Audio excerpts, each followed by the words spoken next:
4장 13절 14절 되겠습니다. 에베소서 4장 13절 14절 신약성경 313페이지쯤 되겠네요.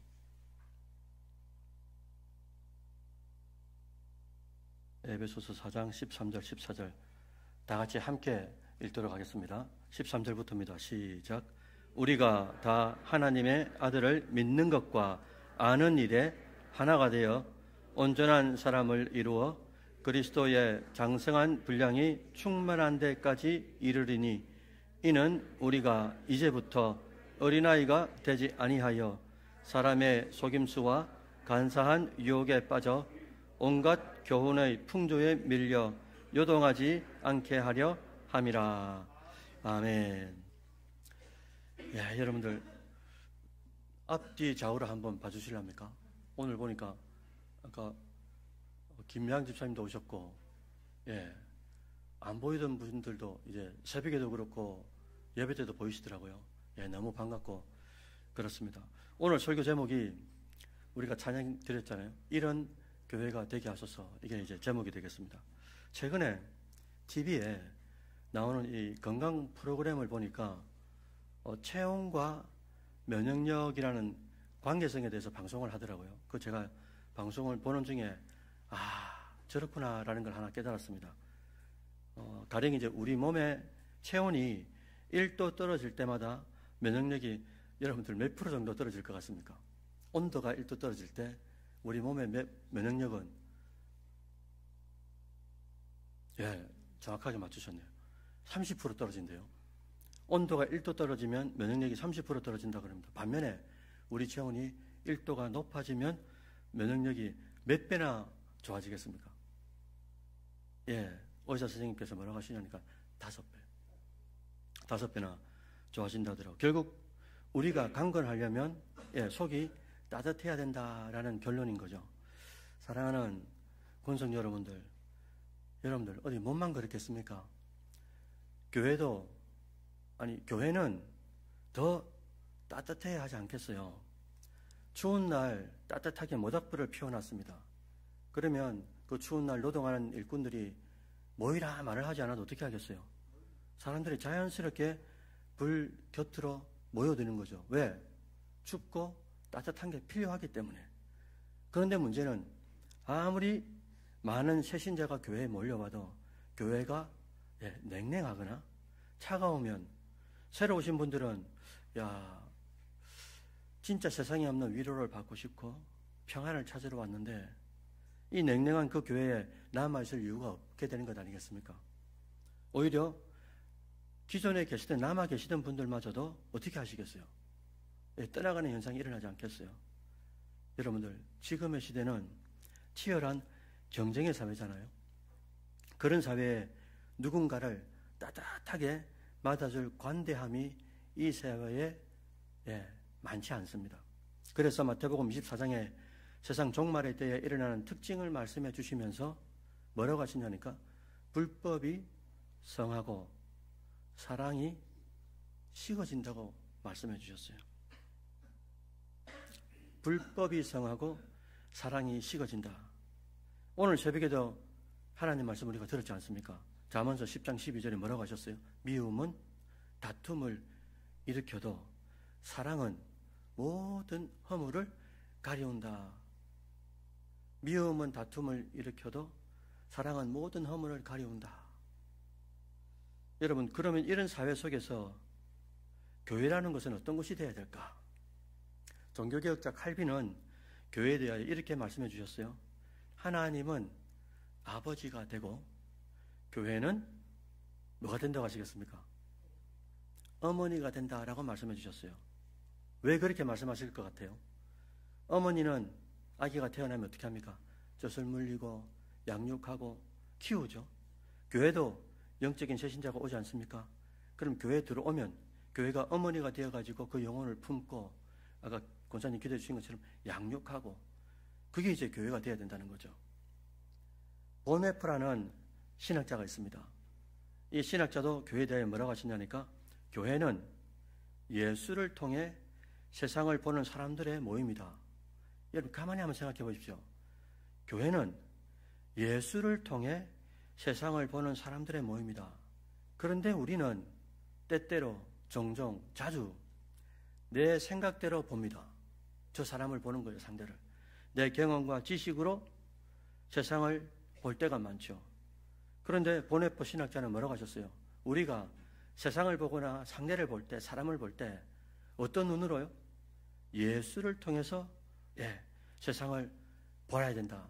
그 세상을 보는, 그렇게 보는 사람들이 모인 곳이 어디라고요? 교회다라는 거죠. 여러분, 예수님은 세상과 사람을 어떻게 보셨습니까? 특별히 가늠하다 잡힌 여인이라든지 또 세리 마태라든지 세리장 사개오라든지 그리고 이 사마리아 여인이라든지 세상의 눈으로 보면 상종하기 싫은 존재들입니다. 그런데 예수님은 희한하게도 그들을 긍휼히 여기시고 먼저 다가가셨어요. 이 자리에 함께하는 권속 우리도 그렇게 살아야 되지 않겠습니까?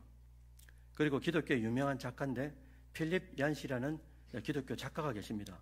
이분이 가슴 뭉클한 말씀을 남겨주셨어요.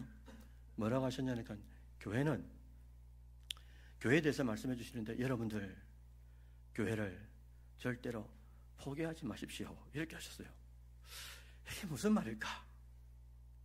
필립 얀시라는 기독교 작가가 여러분들 교회를 절대로 포기하지 마십시오. 이 시대에 교회의 현주소를 한마디로 대변하는 것 아니겠어요? 여러분들 지금부터는 교회가 뭔지 그리고 교회의 특징과 목적이 무엇이고 우리가 교회를 어떻게 만들어 가야 되는지 말씀을 전하려고 합니다. 교회라는 이 한자를 보면 교자가 무슨 자입니까? 가르칠 교자잖아요. 회자가 무리 회자입니다. 그리고 가르치는 모임과 무리 혹은 공동체를 말하는 거죠. 그 뭐를 가르친단 말입니까? 교회에서. 뭐 설교자의 철학, 가치관을 말하는 게 아니잖아요. 세상 속에서 어떻게 살면 잘 사는 것이다. 처세술을 말하는 게 아니잖아요. 오직 믿음의 대상이 되는 하나님, 그리고 예수님, 그리고 성령님, 삼위 하나님을 가르치는 곳이 교회가 되어야 되는 거죠. 그 중에서도 유일한 중보자요, 유일한 구원자 되시는 예수님을 철저하게 가르쳐야 되는 것이 교회 아니겠습니까? 그럼 예수님을 믿는 믿음의 내용이 뭐냐? 예수님은 성령으로 잉태하셨죠. 성령으로 잉태하셨기 때문에 원죄를 제거합니다. 그리고 신성으로 다신을 받기 때문에 100% 말씀 앞에 순종을 하셨어요. 순종했기 때문에 자범죄가 없어요. 원죄와 자범죄가 없기 때문에 죽을 수 없는 예수님인데 우리가 성경을 볼 때마다 예수님이 우리 죄를 위해서 대신 죽어주셨다. 갈보리 십자가에서 죽으셨다고 계속 우리에게 도전을 한단 말입니다. 영존하실 수밖에 없는 그분, 육체를 가지고 성육신하셔서 육체를 성하셨다, 이루셨다라고 오셨는데 그 육체는 처음에 아담이 가졌던 육체와 똑같은 육체였습니다. 죽지 않는 육체였어요. 그래서 원죄도 없고 자범죄도 없는 그런 분인데 그분이 죽으셨다는 거죠. 어떻게 말입니까? 그럼 예수님이 죽었다는 그 말은 어떤 의미를 우리에게 부여하냐 이거죠. 그 말은 내 죄를 진짜 가져가셔서 대신 죽을 수 있는 조건을 갖추신 거죠. 이걸 대속이라 그러지 않습니까? 또한 죽으신 지 3일 만에 우리의 모든 죄값을 다 치르셨다는 확실한 증거를 부활이라는, 다시 산다라는 부활이라는 이 의미를 가지고 우리 앞에 나타나 주신 거죠. 이 사실이 진리 아니겠어요? 이것이 믿음의 핵심적 내용이라는 겁니다. 이렇게 십자가와 부활에 대한 믿음을 가진 자는 종말이라는 끝 중에 끝종자이다, 끝말자잖아요. 그러니까 예수님이 재림하시는 마지막 그때 예수님처럼 부활체를 우리가 입죠. 그리고 이 부활체와 영혼이 함께 만나지 않습니까? 이 만남을 완전한 육체라 그러거든요. 완전한 몸이라 그런단 말입니다. 이 완전한 몸이 되어서 완전한 신천신지 천국에 들어가도록 우리가 그렇게 이루어지는 거죠. 그러니까 육체로 사는 동안에 이 진리를 믿는 사람들은 죽음이 다가와도 두렵지 않은 이유가 여기에 있는 것이고, 혹 죽음 이후에 부활을 그렇게 소망하고 살려야 된다. 이게 이제 교회에서 우리가 가르쳐야 되는 진리가 아니겠어요? 두 번째로 신약에서 교회라는 의미를 가진 중요한 단어가 하나 있습니다. 그게 뭐냐니까 여러분들 많이 들어오셨던 에클레시아라는 단어입니다.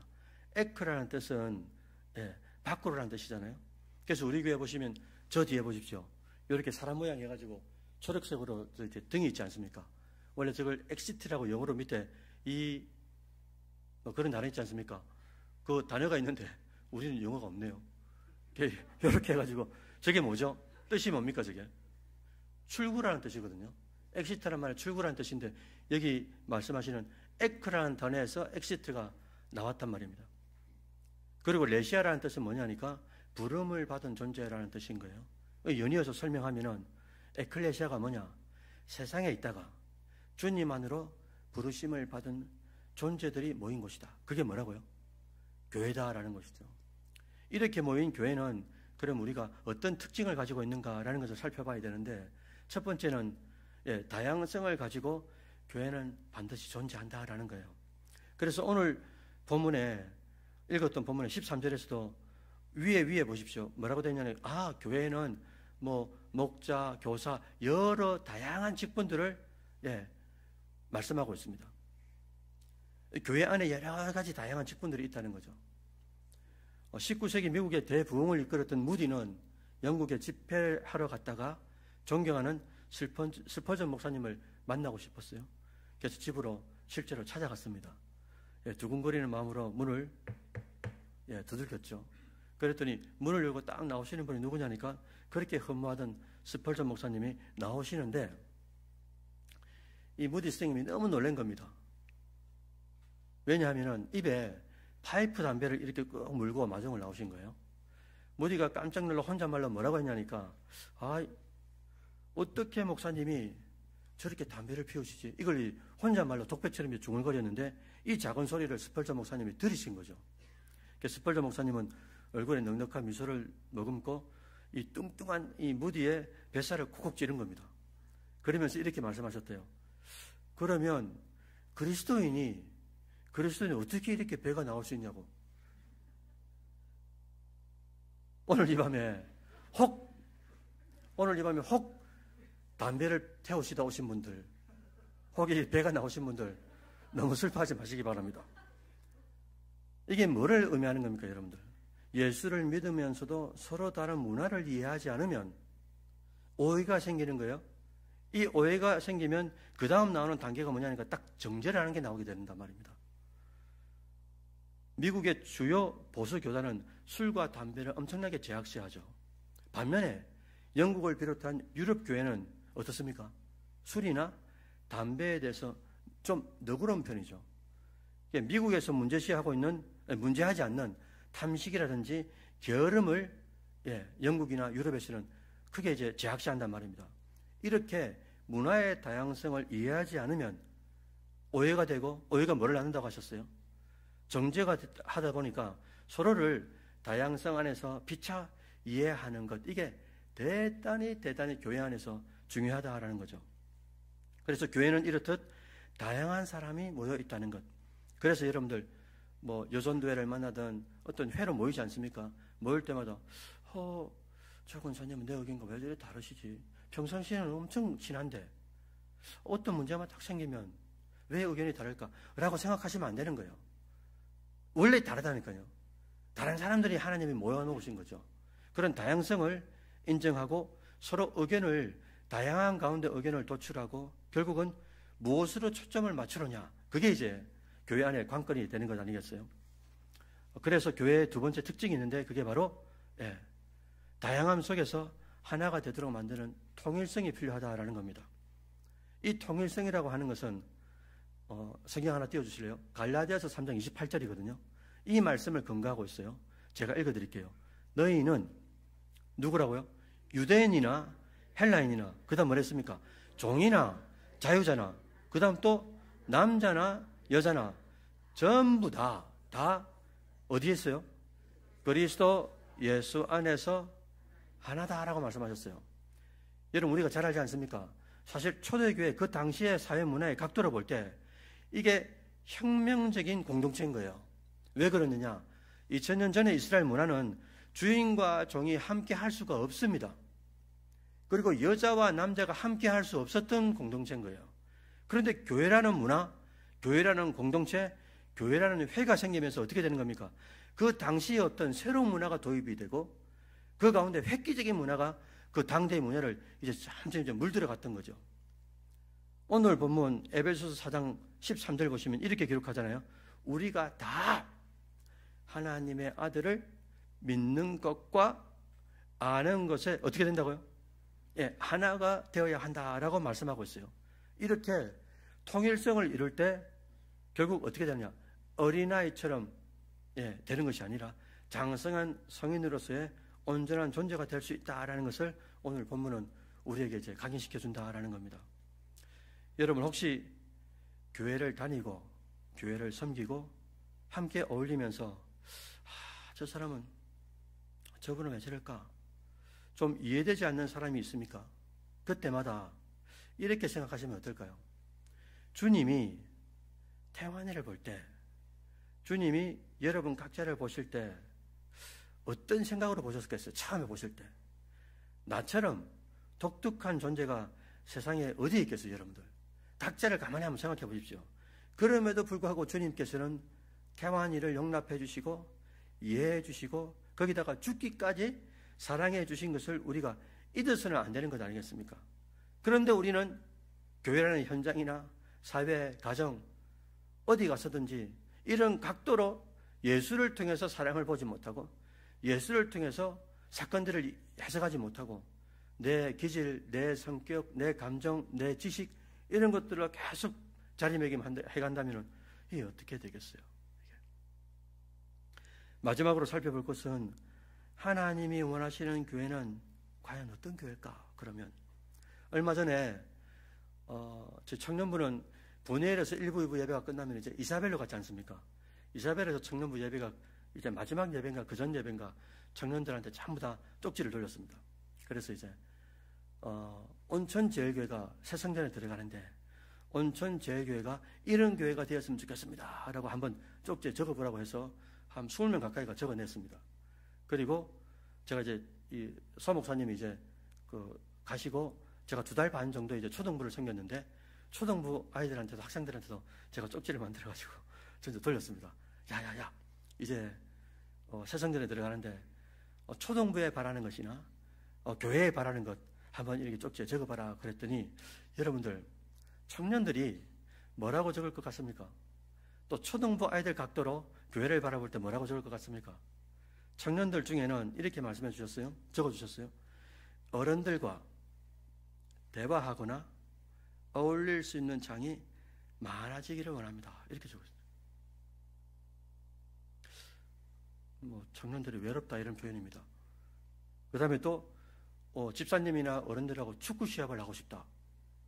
일종 그런 거겠죠. 어울리는 것들. 또 계속 이제 교회 안에서 양육할 수 있는 계속적인 양육 프로그램이 있었으면 좋겠습니다. 이런 것들을 이제 적어주셨더라고요. 그리고 초등부 학생들이 적은 것들은 초등부 학생들답습니다. 뭐라고 적었냐니까 매점을 만들어 주세요. 이렇게 썼어요. 그리고 어제 초등부 어느 집사님한테 다시 제가 확인했는데 무인 카페인가? 이 초등부 학생들이 뭘 먹으려고 하는지 모르겠는데 무인 카페 이야기를 하더라고요. 그러니까 매점 같은 경우는 예전부터 담임 목사님이 말씀을 하셨기 때문에 매점 장년들 들으셨지?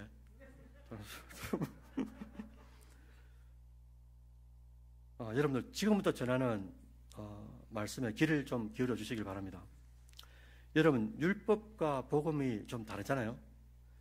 율법은 가치 없는 것으로 더 가치 있는 것을 속량하는 거래요. 다시 말씀드립니다. 율법은 가치 없는 것을 가지고 더 가치 있는 것을 속량하는 것이다. 쉽게 말하면 비둘기, 양, 염소, 소와 같은 짐승을 희생해서 존엄한 인간을 용서하여 구원받게 하는 것이 뭡니까? 율법이라는 거예요. 그러나 복음은 다릅니다. 복음은 최고의 가치로, 더 이상의 없는 최고의 가치로 덜 가치 있는 것을 속량하는 것이 복음이다. 이렇게 말한다는 거죠.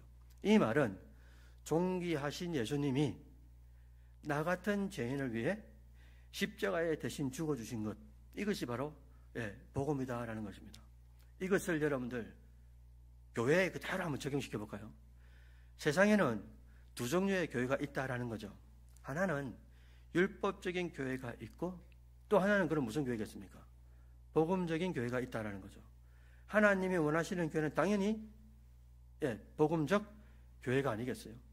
율법적 교회의 결정적인 특징들이 뭐냐? 사람들로부터 칭찬받기를 바라고 사람들에게 보이기를 힘쓰려고 하고, 무엇보다도 율법의 기능처럼 정죄하는 것을 잘한다라는 거예요. 율법적 교회가 말입니다. 사실은 이 말씀을 준비하고 말씀을 전하면서도 저도 여러분들 사실 이렇게 스쳐 지나가듯이 아무도 모르지만 사람을 얼마나 미워하고 사람을 마음속으로 얼마나 정죄하는지 모릅니다. 이 말씀을 준비하면서 제 자신을 바라보면서 얼마나 참 하나님이 슬퍼하실까. 그러나 이 복음적 교회는 예수님처럼 자신을 희생하면서 상대의 허물을 덮어주는 거예요. 사실 오늘 새벽에 주신 말씀하고 똑같지 않습니까?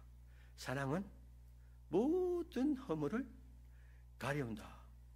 이 말씀을 대할 때마다 죄인된 나를 발견하게 되는 것 같아요.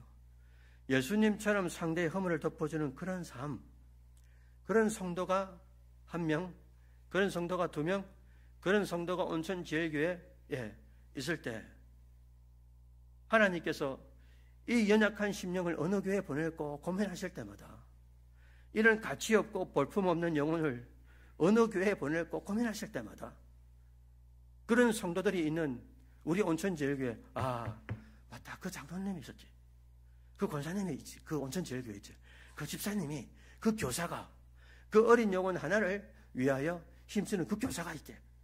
하나님께서 그 교사를 보고, 그 장로님을 보고 그 영혼을 온천지혜교회에 보내주시는 것 아니겠어요? 그러면 율법적 교회가 복음적 교회로 변화되기 위해서 어떻게 해야 할까? 오늘 말씀을 쭉 정리해보면 되는 것 아니겠습니까? 제가 초두에 체험과 면역력에 대한 말씀을 드렸잖아요. 교회가 말 한마디를 해도, 우리끼리 말 한마디를 해도 좀 따뜻함이 있었으면 좋겠어요.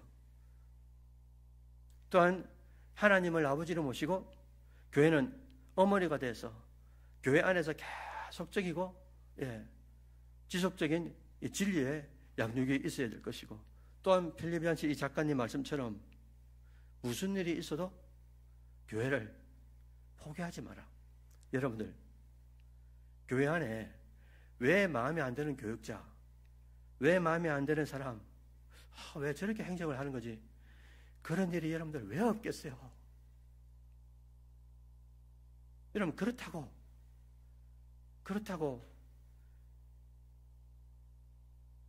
교회를 떠나가면 되겠습니까? 여러분들, 떠나가야만 하는 이유가 다 있습니다. 저도 우리 온천제일교회가 7번째 교회인데, 떠나가는 집사님, 떠나가는 중직들을 바라볼 때 그들 마음도 편치 않은 걸 많이 느꼈어요. 그분들을 정죄하려고 하는 게 아니라 그분들도 떠나가는 이유가 다 있더라라는 겁니다. 그러나 연약한 사람임을 서로 간에 좀 인정하고 좀 이렇게 함께 만들어가는 그런 교회, 그런 성도가 우리 온천주교회가 된다고 하면 하나님께서 보실 때 얼마나 기뻐하시겠어요. 그리고 또 율법적인 교회에서 복음적인 교회로 변화되려면 말씀드린 바와 같이 교회 안에 다양한 사람들이 다양한 의견을 가지고 모였다는 것을 우리가 이해해야 된다는 겁니다. 이걸 이해하지 못하고 인지하지 못하면 왜 나와 다른 의견을 내지? 원래 친했는데 이게 마음이 상처가 된단 말이죠. 논의하다가도. 그런 게 아니라니까요.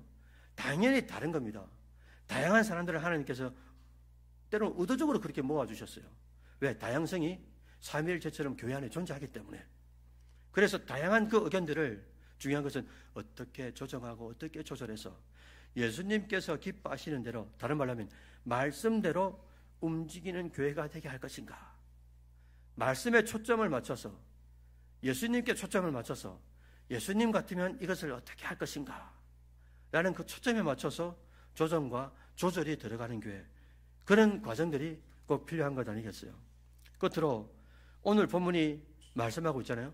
사람의 속임수와 세상의 풍조에 밀려 이리저리 어떤 사람이 A를 이야기하면 A가 맞는 것 같고 B가 말하면 B가 맞는 것 같고 이렇게 소문을 따라 요동하는 어린아이 같은 성도, 어린아이 같은 교회가 아니라 주를 향한 굳건한 믿음을 장착하고 무슨 일이 생겨도 어떤 말이 우리 귀에 들려도 누구 편을 들기보다도 복음으로 말씀으로 잘 분별하고 분별한 그 상태에서 서로를 격려하고 위로하고 안아주려고 나아갈 때 우리 교회는 어떤 사단, 어떤 이단들이 들어와도 넘어지지 않고 오히려 문제가 생긴 그 문제 때문에 더 견고해지는 그런 역사가 있는 것 아니겠어요? 아무쪼록 여러분들 좀 부족한 게 있어도 피차 좀 용납해 주시고 좀 이해하면서 복음적 교회를 만들어 가시는 모든 수요 예배 권속들 되시기를 주의 이름으로 축원드립니다. 마지막으로 한 구절 말씀을 선물로 드리면서 마치도록 하겠습니다. 에베소서 2장 22절입니다. 함께 보실까요? 에베소서 2장 22절 다 같이 한번 읽어주시죠. 시작. 너희도 성령 안에서 하나님이 거하실 초소가 되기 위하여 그리스도 예수 안에서 함께 지어져 가느니라. 아멘. 제가 다시 한번 읽어드리죠. 너희도 성령 안에서 누가요? 하나님이 거하시는 그곳을 뭐라 그러는 겁니까? 성전이요 교회라 그러잖아요. 하나님이 거하시는 초소 교회가 되기 위하여 그리스도 예수 안에서 어떻게 지어져 간다고요? 온전해서 지어져 가는 게 아니고 온전함을 위하여 지금은 불완전하지만 서로 합력해서 지어져 가는 게 뭐라고요? 성도요 교회다. 몇 장 몇 절이라고요? 에베소서 2장 22절. 이걸 마음속에 꼭 간직하시면서 좀 부족하고 연약한 사람들이 보일 때마다 주님을 통해서 세상을 바라보고 주님을 통해서 성도를 바라보고 주님을 통해서 교회를 바라보고 주님을 통해서 모든 것을 바라보는 이 밤에 권속들 되시기를 주의 이름으로 축원드립니다. 아멘. 기도드릴까요? 존귀하신 하나님, 이제 말씀이 끝이 나고 다시금 일상의 삶으로 저희들 돌아가게 됩니다. 오늘 주신 말씀이 결정적인 선택의 순간순간들마다 생각나는 은혜를 허락해 주시고 믿음으로 분별하고 말씀으로 새롭게 결단해서 하나님이 기뻐하는 성도, 하나님이 기뻐하는 교회, 그래서 피차 용납하고 사랑으로 허물을 덮어줄 수 있는 그런 저희들이 되어질 수 있도록 주님 붙잡아 주옵소서. 그래서 하나님 아버지께서 누군가를 구원시키고자 교회를 찾으실 때에 우리 온천제일교회가 구원의 방주가 되도록 우리 교회를 사용하여 주옵소서. 그렇게 되기 위해서 우리 각자마다 주님을 돕게 하는데 은혜를 받는데 힘쓰게 하시고 또한 우리 모두가 함께 거룩한 일을 도모하는데 힘쓸 수 있도록 주님께서 붙잡아 주옵소서. 우리의 유일한 중보자 예수 그리스도 이름으로 기도드립니다. 아멘.